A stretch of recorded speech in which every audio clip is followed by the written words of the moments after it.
Assalamualaikum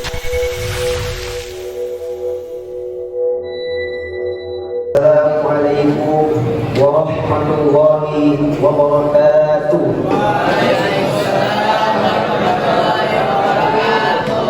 Alhamdulillah hamdan katsiran thayyiban mubarakan. Asyhadu an la ilaha illallah wa asyhadu anna Muhammadan abduhu wa rasuluh. Allahumma shalli ala sayyidina Muhammad wa ala alihi wa sahbihi ajma'in, amma ba'du. Patut kita bersyukur kepada Allah Subhanahu wa ta'ala karena nikmat yang telah kita dapatkan di bulan suci Ramadan pada tahun ini, mulai dari nikmat kesehatan, nikmat kesempatan, nikmat beribadah, hingga nikmatnya berbuka puasa, baik itu di masjid, di tengah perjalanan, maupun kita berbuka puasa bersama keluarga di rumah. Salawat berhiaskan salam marilah kita hadiahkan kepada Khatamul Anbiya Al-Mustafa Sayyidina wa Nabiyyana Muhammad sallallahu alaihi wasallam. Semoga dengan seringnya kita bersalawat, kita mendapatkan syafaat beliau di hari akhir kelak. Amin amin ya rabbal alamin. Jamaah yang dirahmati Allah Subhanahu wa taala, kita telah sampai kepada malam 17 di bulan Ramadan ini, yang mana pada malam ini adalah terjadinya peristiwa turunnya Al-Quran, sebagaimana yang kita kenal dengan sebutan malam nuzulul Quran. Hadirin yang berbahagia, Al-Quran merupakan mukjizat terbesar yang diterima Nabi Muhammad sallallahu alaihi wasallam dan menjadi petunjuk bagi umat manusia dalam mengarungi samudra dalam kehidupan ini. Dalam sejarahnya hadirin, peristiwa nuzul Quran atau proses diturunkannya Al-Quran pada bulan suci Ramadan, sebagaimana firman Allah Quran surat Al-Baqarah ayat 185 yang berbunyi, Syahrul Ramadan alladzi unzila fihi al-Quran hudan linnas wa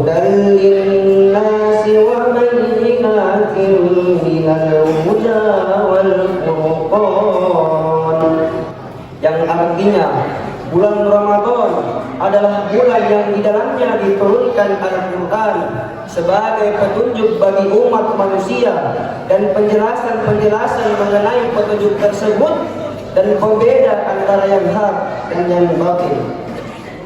Menurut Imam Al-Qurtubi dalam tafsirnya Al-Jami' di Ahkamil Quran, sebagaimana yang dijelaskan bahwasannya selain Al-Quran ada kitab suci yang diturunkan di bulan Ramadan ini hadirin.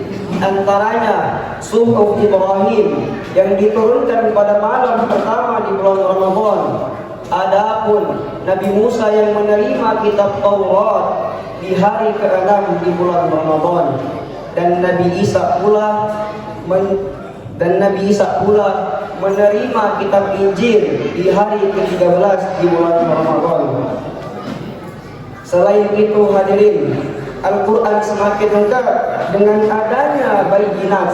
Apakah yang dimaksud dengan bayyinat hadirin?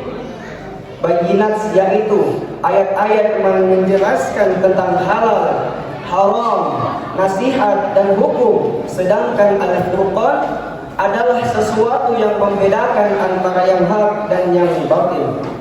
Menurut Profesor Quraisy Shihab dalam tafsirnya Al-Misbah yang menjelaskan bahwasannya definisi turun adalah berpindah dari tempat yang tinggi ke tempat yang rendah, baik secara material maupun immaterial. Mengingat hal ini hadirin,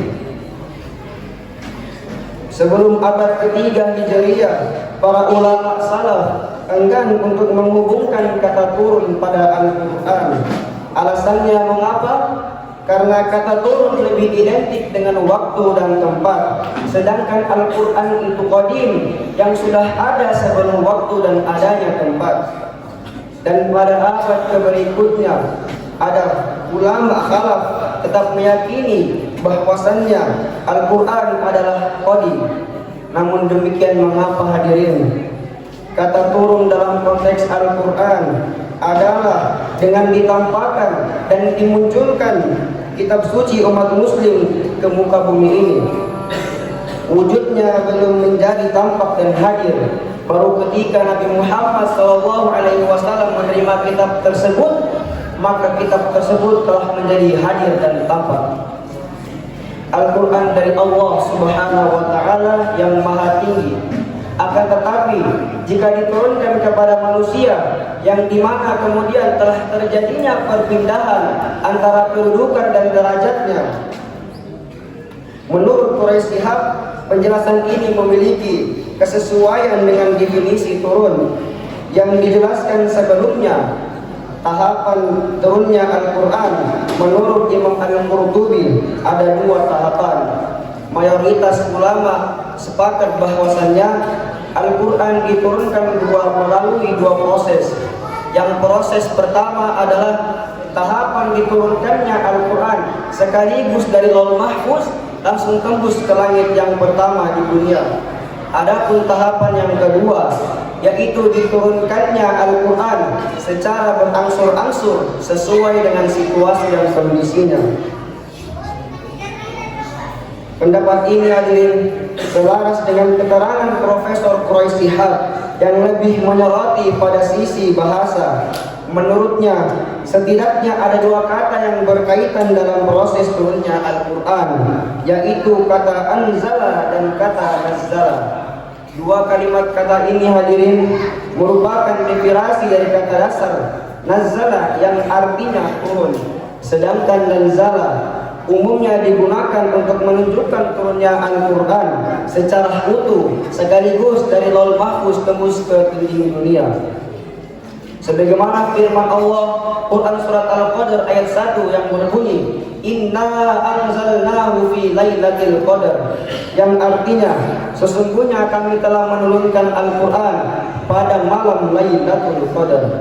Sedangkan kata nazala telah didefinisikan sebagaimana yang tercantum dalam Quran surat Al-Isra ayat 106 yang berbunyi wa Qur'anan faraqnahu litaqra'ahu 'alan nas 'ala muktin wa nazzalnahu tanzila, yang artinya Al-Quran yang kami turunkan secara berangsur-angsur dan kami benar-benar menurunkannya, membacakannya kepada manusia secara perlahan, dan kami benar-benar meneruskannya secara bertahap. Hadirin, mengingat Ramadan ini adalah bulan yang mulia yang di dalamnya telah diturunkan Al-Quran, sudah selayaknya kita sebagai umat Islam untuk berusaha memperbanyak tadarus Al-Quran sekaligus menjadikannya sebagai pegangan dalam kehidupan sehari-hari. Wallahu a'lam bishawab. Mungkin cukup sekian kultum singkat yang dapat saya sampaikan. Kurang lebihnya mohon dimaafkan. Jika ada salah itu hilaf dari saya, dan jika ada kebenaran itu datang dari Allah. Wabillahi taufiq wal hidayah. Wassalamualaikum warahmatullahi wabarakatuh.